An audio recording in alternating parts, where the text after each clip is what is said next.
Hello, welcome to our episode, Holiday Grief and the Empty Chair. I'm Jackie. I'm April. And we should be in therapy.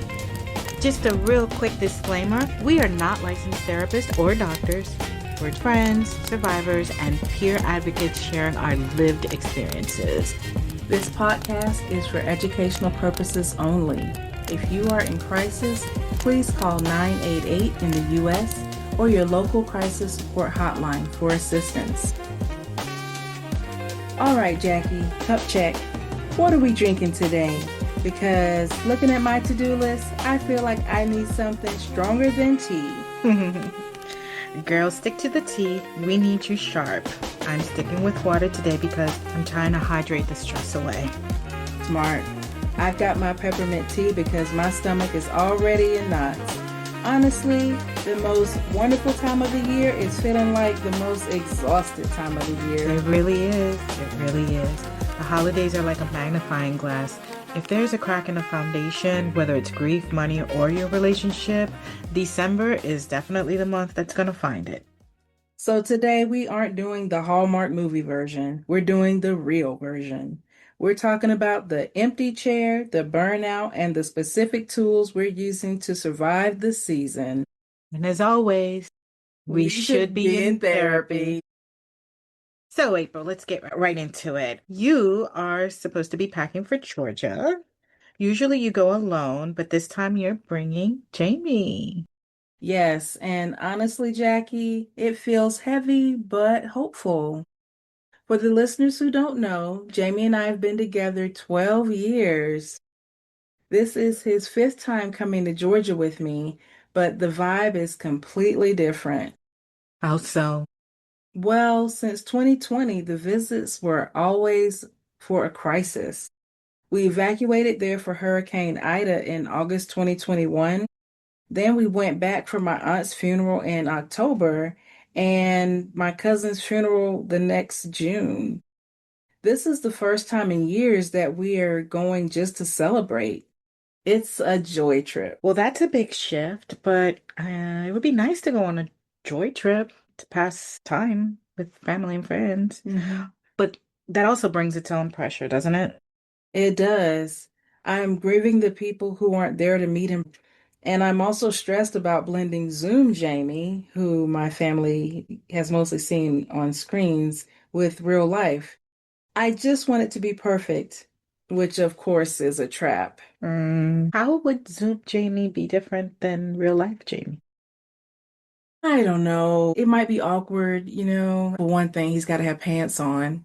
Are you telling me he's gonna walk around? I'm really kidding. I'm really kidding. He has on his clothes when we're on Zoom. I'm really kidding. But it's different when you're in the comfort of your own home and you're just on there on screen Yeah. versus when you're in person, you kind of have to be on, you know? Maybe it could be like on the screen, you have to interact with them for a certain amount of time, right? Right. But when in live, you're gonna be like, oh, this is a 24/7 interaction, right? So Right. that could bring a lot of pressure on you, right? Yeah, for both of us. Yeah. Yeah. So what's your strategy to cope with all this? Well, I think my strategy is going to be the guest room escape. I told him already, I love you, but if I get overstimulated, I'm disappearing into the guest room for 20 minutes to recharge. That's great. I love that. You are not asking for permission. You're announcing a need. What a wonderful way to create a healthy boundary. Mm-hmm. Yep. We learned something in therapy after all. We did, girl. We did. Mhm. So, Jackie, I want to pivot to you. You sent me some notes before we started recording about what you're feeling this year, and it hit me so hard. You're dealing with a different kind of grief, the grief of changing traditions. Yeah, it's been heavy. The holidays bring up this deep sadness for me because I remember when life felt fuller and happier. I think back to when the kids were little. We'd wake up together. My dad would always play Santa. Someone got to be the elf, and everyone was together. But now, these kids are all grown, and one of them already have children, and she's all over there creating her own traditions and her own memories, which is natural. But it leaves me feeling with this sense of lost. It's the empty nest holiday. You used to be the director of Christmas, and now you're kind of on the sidelines. More like on a nosebleed section. Hmm. For the last 2 years, I've largely been on my own, but this year I started dating someone special. I found myself hoping that this holiday would be different and that we'd have shared plans. But when I asked him, "What are we doing?" there wasn't much clarity. He usually visits friends, and hearing that brought up so much disappointment. Hmm. I realized I had built up an expectation that I was going to be part of those plans, and uncertainty really unsettled me. That is so relatable, the expectation gap. So, what have you decided to do? Well, I was talking to my psychiatrist, and she had suggested that I at least try to put something out for Christmas, like a little ornament on a table or a wreath on the door. That if I didn't feel like doing like this big old shebang like I usually did, like putting a Christmas tree up and the lights on, just do something small enough to acknowledge Christmas, right? And to Mm, get me into the Christmas mode.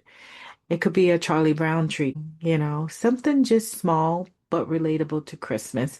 Small enough to make me feel comfortable that it's Christmas time. hmm So I really am going to take that advice, and I'm going to hang something up or put something out. hmm She also asked me if I had planned to spend the holidays, and I had already made a hard decision that I decided to stay in Florida. Yeah. Going back to New Orleans, where I might not be included in family gatherings or where plans are in the air, felt too triggering. I thought it would be better to be away than to see it in my face and be triggered by it or not have an invitation to certain things. Even though I know that they would invite me because I'm already there, but I think the invite should be regardless if I'm in New Orleans or in Florida, just to make me feel included. So I think that staying in Florida is probably a better for my emotional health, and just take some of the lessons that we are going to share with our audience and practice those as well. That is a massive boundary, choosing safety over tradition. I Yeah. love that. And as far as the relationship goes, we decided not to exchange gifts. We give each other in other ways, and taking the pressure off felt kind of right. I'm learning to sit with grief of my old traditions while gently exploring new ones at my own pace. Love that at your own pace. That's great. Thank you. Now let's turn to our community members. We've got Lisa and Sarah. Lisa is dealing with the Auntie Tax, buying gifts for dozens of godchildren and cousins because she has no kids of her own. And Sarah is raising her grandchild alone, exhausting herself, trying to fill her husband's shoes so the baby doesn't feel abandoned.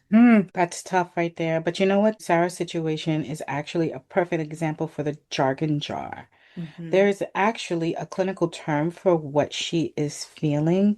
It's called ambiguous loss. Break that down for us. Ambiguous loss is when you are grieving someone who is physically present but psychologically absent. Or, like in Sarah's case, the person is still alive on earth, but they are gone from your life. It is almost harder than bereavement because there is no funeral, there is no closure. You're living in limbo. I have a question for you. Hmm. Do you have someone like that in your life? I have had people like that in my life before, for sure. And that is very tough. Mm-hmm. Yeah, for sure. It is very tough. You don't know if they're going to ever come back into your life. You might be hoping that they will come back someday, and you're just on the edge waiting. You're just waiting for them to come back. Yeah. Yeah. Do you feel like that about someone? I do actually feel like that about someone right now. I'm very curious and I'm leaving it open to the universe at this time. Yeah, yeah. Mm. I'm feeling like that about someone. I don't know if you remember in therapy that I talked about my dance partner. Oh, yes. Yeah. So we kind of had a little falling out, but I find myself lately thinking about him Hmm. and actually like grieving the loss of that friendship. It was a 20 plus year friendship. Wow. Yeah. And when we dance, it was like a different connection, it's totally different connection. So because things ended the way they did, it kind of is like that, I know he's alive, but I'm still grieving that loss, especially now during the holidays. Yeah, this is a tough time for that. It is. Yeah. You. I think that what you described earlier, Jackie, is role transition grief. You're grieving the loss of your role as the Santa mom, and that's valid loss too. Exactly. I do miss that. Hmm. I wish if we could, in a perfect world, right? If we could just all be under one roof and do all of that with everyone, Hmm. like the grandkids and just everyone. I guess TV makes it hard too Hmm. sometimes because that's what they show. Right. And Perfect the holiday. perfect holiday, yeah. I really do wish we could do that, but it's hard to get everyone at the same time under one roof because of Right. jobs and responsibilities they have. So that Auntie Tax is a trauma response too. Hmm. It's fawning, and she is trying to please everyone to ensure she isn't abandoned by the tribe. That is a very real concern, though, don't you think? It is. It's an expectation on a lot of women when you don't have children that you have the time, the availability, the extra money to provide that kind of support for the family, Yeah. right? Or And and even if the expectation isn't there, it's certainly a pressure that you feel. yeah, But I think that the expectation is there for a lot of women. you're right. And I think in conversation is like if the gifts weren't given, then she wasn't acknowledged. I Hmm. feel that way. Right. And I like the way it ties into she's abandoned by the tribe. And Hmm. that is a trauma response. Hmm. I never really thought about it that way, but it's making sense to me now. Right. After we've been through some therapy. Yeah. Yeah. How do you think that makes me feel if, like, do you think I'm abandoned by the tribe or do you just think that I left the tribe? That's a good one. Yeah, that is a good one. Because in part, I feel like not having invitations or not being, I don't want to say not wanted, right? Because I'm sure if I say, "Oh, I'm in town," oh, so now the invitation would be extended, right? Hmm. But I feel like the invitation should be extended from the get-go, Regardless. regardless, right? Hmm. But me choosing to not come and stay in Florida, it's kind of like me leaving the tribe. It's kind of like a twofold thing. Hmm. Don't you think? What do you think about that? Yeah, on one hand, I guess you could make yourself more available, but it's tough because your family is so spread out. Where would you actually even go? Mm-hmm. Like, because your people are in all in different places, right? Mm-hmm. And at the same time, I do hear where you're coming from because you don't have that sense of connection because the invitation wasn't actually extended in the first place. Yeah. Yeah. I'm gonna tell you what happened a couple of years ago. Hmm. And I think this kind of ties into why I feel the way I feel. So I'm not a cook, but I wanted to have Thanksgiving. I think it was the year after my brother passed away. Hmm. I wanted to have Thanksgiving at the beach in Florida where I live. I sent out invitation. I said who's coming, who's not. My sister was coming. She was living in Nevada, Reno, Nevada at the time, and she was gonna come down. And I said, "Great. While you're coming down, pick up mom and dad and drive down here." And I got an Airbnb for them and a hotel room for the other family. And I booked a photographer. I told them all to wear white because we were going to be taking pictures on the beach, like family portraits, because we really don't have a complete family portrait.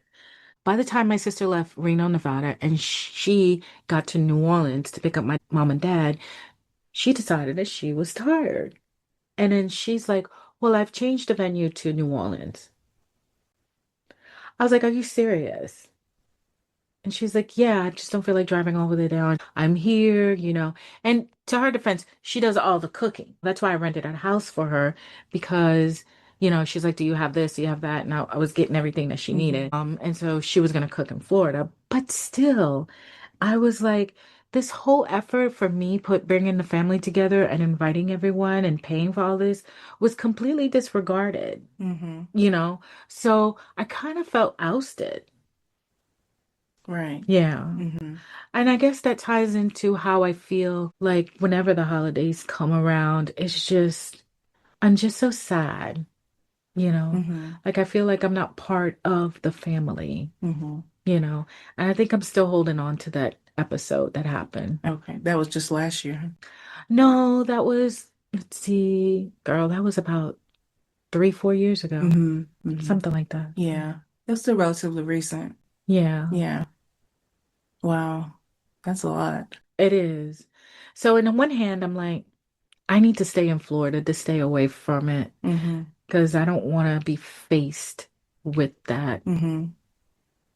And it's better that way because I don't want to be a Scrooge Mm-hmm. either, you know? So that's where we are in that. Did they ever offer any kind of apology? No, Mm. I don't even think in their mind they think that they did something wrong. Okay. I don't think they acknowledge that at all. Nobody in the family. I have another story to tell, but that's probably going to go into another issue of how I feel abandoned Mm-hmm. or rejected, you know? And it just triggered me in that moment when that happened. I was just completely shattered.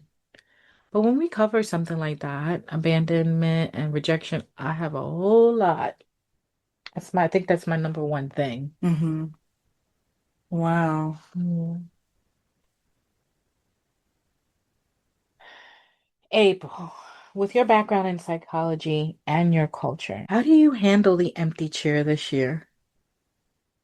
I want to bring in the altar.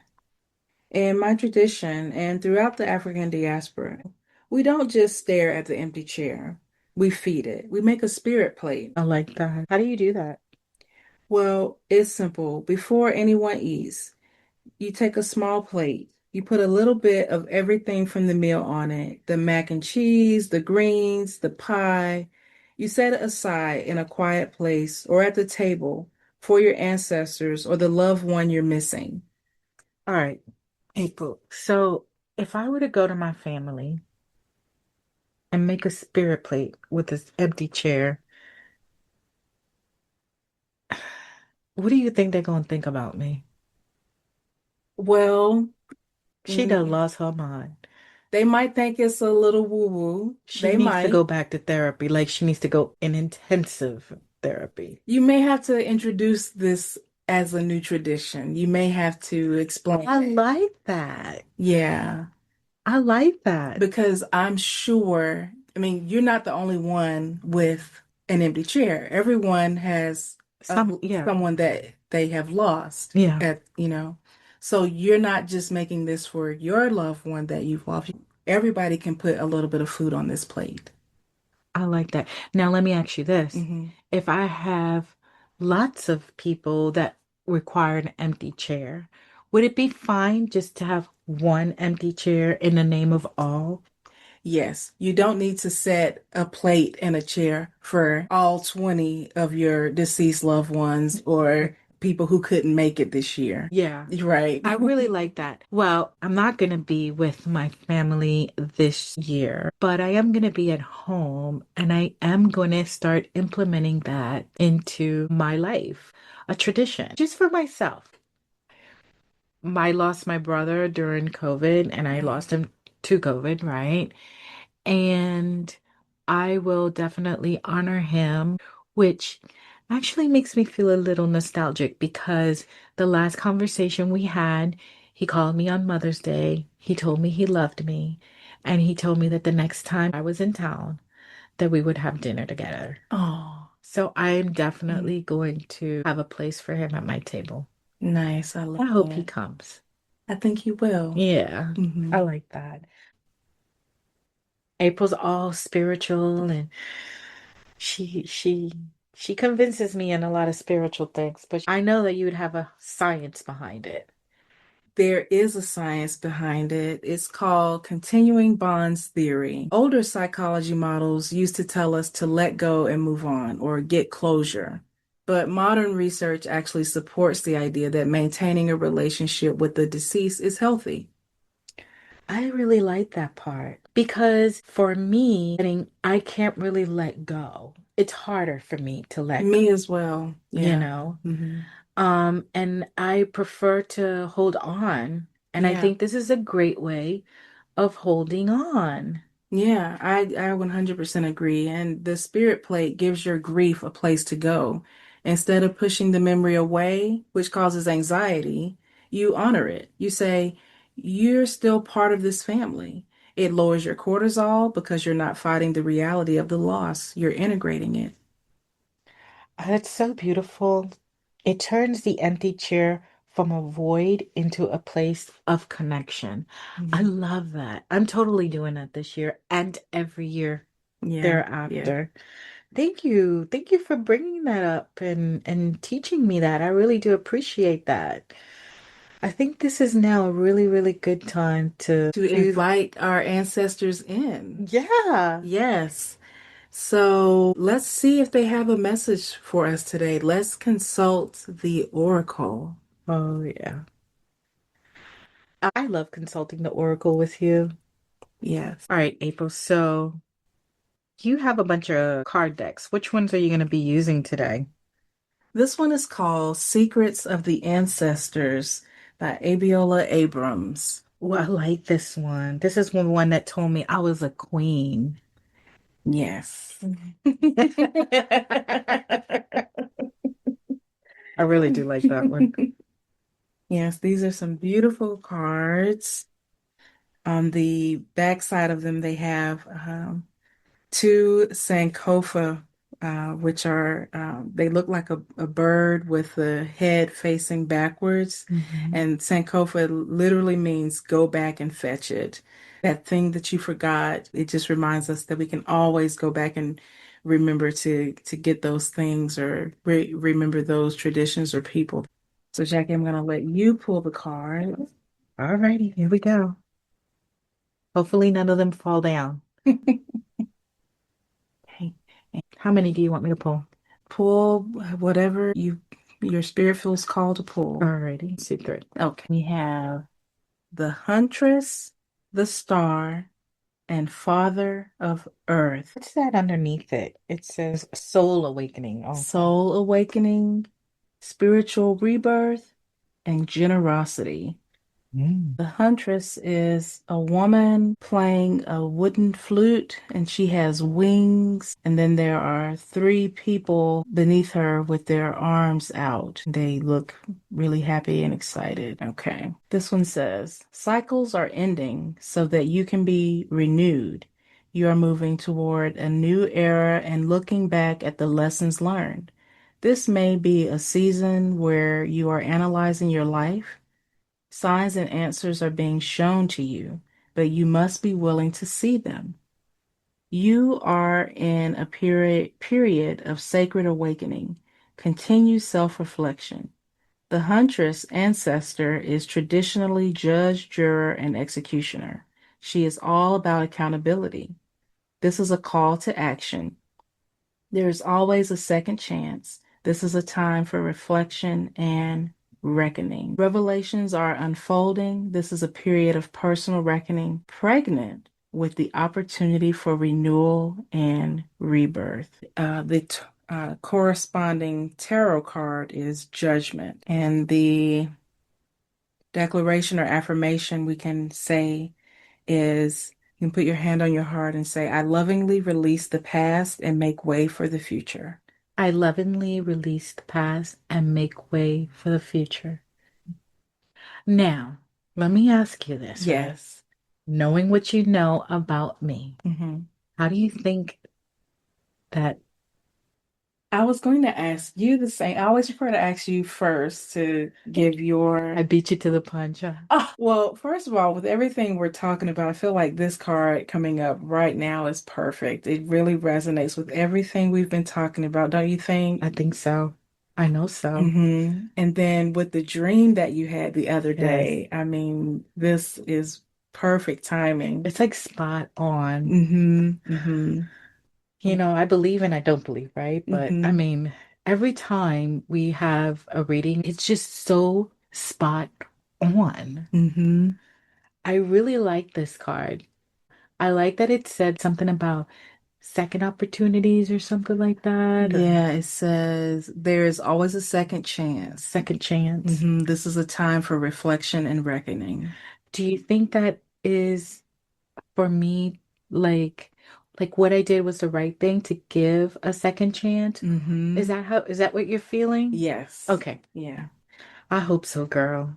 I'm wondering if it's also about another situation. You know, yes, I think there is an opportunity for a second chance, but it hurts still. Yeah. It still hurts. So, I think that for me, a boundary needs to be placed. Well, I don't know. You know what? What do you consider this? A barrier or a boundary? Because this is what I'm going to do.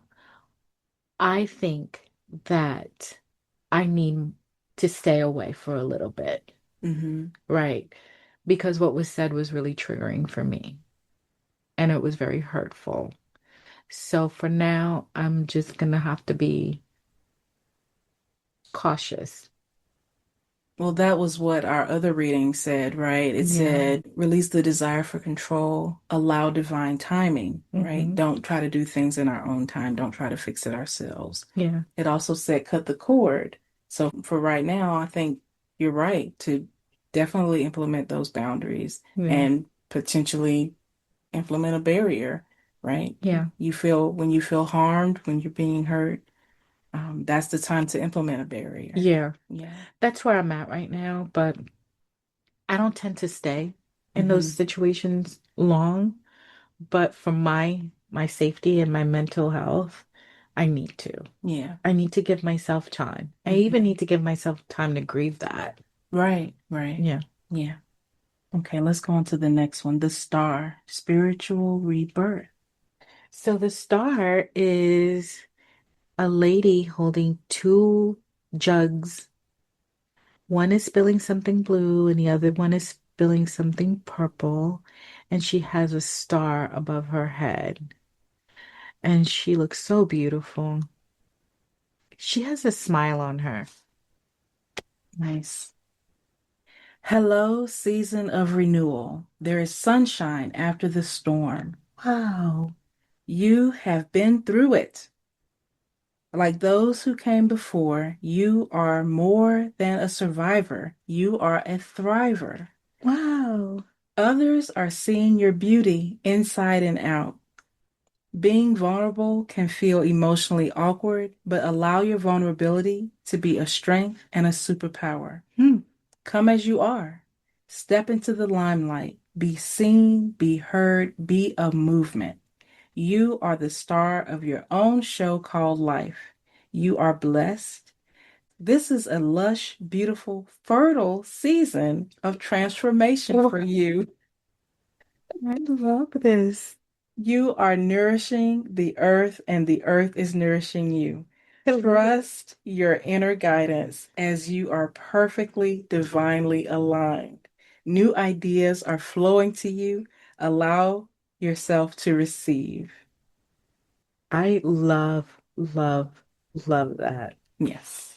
I have a lot of things coming up Hmm. that I feel really, really good about. The podcast, right? In my life, my business, the acquisition of properties. We've been talking about that. It seems really, really good. I'm really excited about that. And I think that giving that second chance, hopefully it'll flourish, Yes. you know. Hmm. I really do hope so. I really like this card too. There's something that you mentioned there. Yes. I always say it, come as you are. Yeah. Come as you are. So I'm gonna flip it a little bit, Hmm. because the religion side of me. Hmm. So I have a lot of friends. Well, my parents go to an older group church, Hmm. right? And they're like set in their ways. And I always have this conversation with my dad. I said, why can't there be a church that will accept you as you are?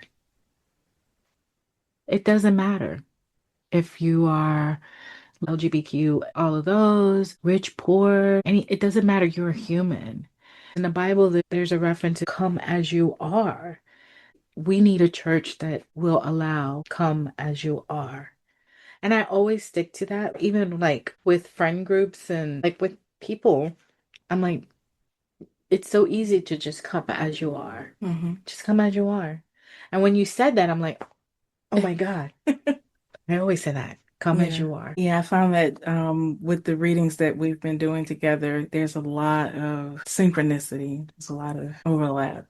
There is. Hmm. Let's go to the third card. Father of Earth, generosity. This card, there's a man with a very long green beard that goes from his face all the way down to the ground. He's sitting on a throne type of a chair. He's holding a golden coin with a flower type of ornament, and he's sitting in a garden with pink or magenta fuchsia color pretty flowers in the garden. The chair has these two horns, Yeah, they look like uh, antlers. antelope or some type of creature like that with horns on either side of him. Hmm. Hmm. Okay. So this one says, be your own sugar daddy. Oh my God. Dream bigger and raise your standards. Wow. Enjoy the pleasures and riches of love, money, and or health. Risk taking is discouraged right now, Wow. but you are being encouraged to grow and evolve. This successful ancestor is a financially secure leader and proud provider. Father of Earth is well-rounded and he wants you to be also. Sometimes he comes forth to declare, you did it! Enjoy the fruits of your labor. Father of Earth is a great sign when it comes to love. Oh, I'm listening. Hmm. Are you giving back enough? This alchemist ancestor has the Midas touch and turns all lead into gold. Papa Earth has your back. This ancestor is emotionally and financially secure. Many of our ancestors did not have this privilege, but where you are from is not the totality of where you are going. Nice. Hmm. Everything is so positive. And you know Yes. what? It's all the same thing. It Hmm. reinforces the same situation. It Hmm. reinforces my financials, Yes. reinforces my love, Hmm. you know? Hmm. So even the way I feel, Right. it reinforces like, like my emotions. Hmm. Hmm. Yeah. So, as we talked about, when we have the sort of three in a row, we can kind of think of it as either like past, present, future, or where you've been, moving towards where you're going. Mhm. And we started out with ending of a cycle Mhm. to sort of a rebirth and Mhm. to security and stability. So This that's is a what's really nice coming. movement, It right? is really nice Mm-hmm. because it's also alerting me not to take any risk, Mm-hmm. you That know? things are going well for you and Yeah. stay the course. Yeah. Yeah. Stay the course. Yeah. I love I love this. I love Hmm. this. Yeah.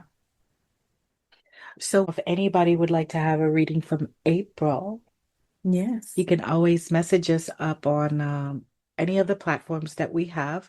We're on Facebook Instagram. and We're in school. You can join our community. We have those links available to you. yeah. Yeah. And hopefully we'll be on TikTok pretty soon. I could see April giving some live readings We will see. We sure because will. she's really good. She's really Thank good you, at thank that. you, thank you. Yes, and of course, you can join our Substack community as well. That's how you can receive our newsletter. You can listen to our podcast there. And of course, you can listen to our podcast on Apple and Spotify as well. Yes. This was so informative and it actually makes me feel a lot better going through the holidays. It gives me something to look forward to. And maybe while I'm in Florida, I should keep working on that business plan that I want. I remember I always wanted to do the nonprofit for the Oh, women's. yes. And well, I guess what I'm saying is that sitting still and being upset and lonely is not really a good thing. But knowing this, I can actually use my time to focus in on those business plans and fill my mind up with something that's good that's coming down. Yes, positive and Yeah, productive. I love it. That's yeah. a great plan, Jackie. I like that. All Thank you right. so much for doing the cards. Um, I want to pivot to the person listening who might be completely alone right now. Depression and loneliness often show up physically, so let's do a two-part body scan today, one for the chaos and one for the quiet. I love that. Let's start with the chaos. Okay, so if you are overstimulated, maybe the house is loud or the anxiety is spiking, you need the vagus nerve reset. You're going to take an ice cube or a cold soda can and hold it right against the center of your chest or the side of your neck for about 30 seconds. It shocks your nervous system out of that fight or flight mode. All right, April. But what about quiet? When the loneliness physically hurts, that's where I stay stuck in. Mm. I don't have a house of chaos, Mhm. but it's the loneliness and the quietness that gets me. For that, we use somatic connection. You're going to place one hand on your chest and one on your stomach. Take a slow, deep breath, and I want you to say, "This is loneliness. I am allowed to feel this. I'm not broken. I'm human." All right. This is loneliness. I am allowed to feel this. I am not broken. I am human. Just holding yourself like that, it's grounding. Hmm. It is. And if the silence is too loud, create the feeling of presence. You can do this by turning on a familiar TV show, a podcast, or an audiobook. You can light a candle, wrap yourself in a heavy blanket. Loneliness eases when your senses feel accompanied. Let's just sit with that feeling for a second. It's amazing how just naming it takes the power out of it. Exactly. You don't have to fix the feeling. You just have to witness it. Now, before we go, take one more deep breath. We've covered a lot of heavy ground today, from grief of the empty chair to the stress of the Auntie Tax. We don't want to leave you overwhelmed. So let's gently pack your We Should Be in Therapy Holiday Survivor Guide so you have it when you need it. Think of this as your emotional first aid kit. Tool number one, boundaries. Use April's guest room escape. You have the permission to disappear for 20 minutes and use that vagus nerve ice hack if you need to reset. Tool number two, grief rituals. Don't ignore the empty chair. Feed it with the spirit plate. And if the old traditions hurt too much, like Jackie said, create micro traditions. Put up that Charlie Brown tree. Do what feels safe, not what feels obligated. It's nice. All right, down to tool number 3, pressure release. For the Lisas paying the auntie tax, switch to the cousin experience. Pizza over presents. For the Sarahs raising grandkids, give yourself store-bought grace. Absolutely. Yeah. And finally, the loneliness protocol. If you are solo, remember, loneliness lies. Remind yourself, I am alone right now, but I am not unlovable. Reach out without performing. Text a friend thinking of you, or just volunteer for a short shift to be around people. And the most important tool is a safety net. If the day feels especially hard, remind yourself, I am allowed to simply get through today. If you need support, call or text 988. We are remembering our loved ones who are still here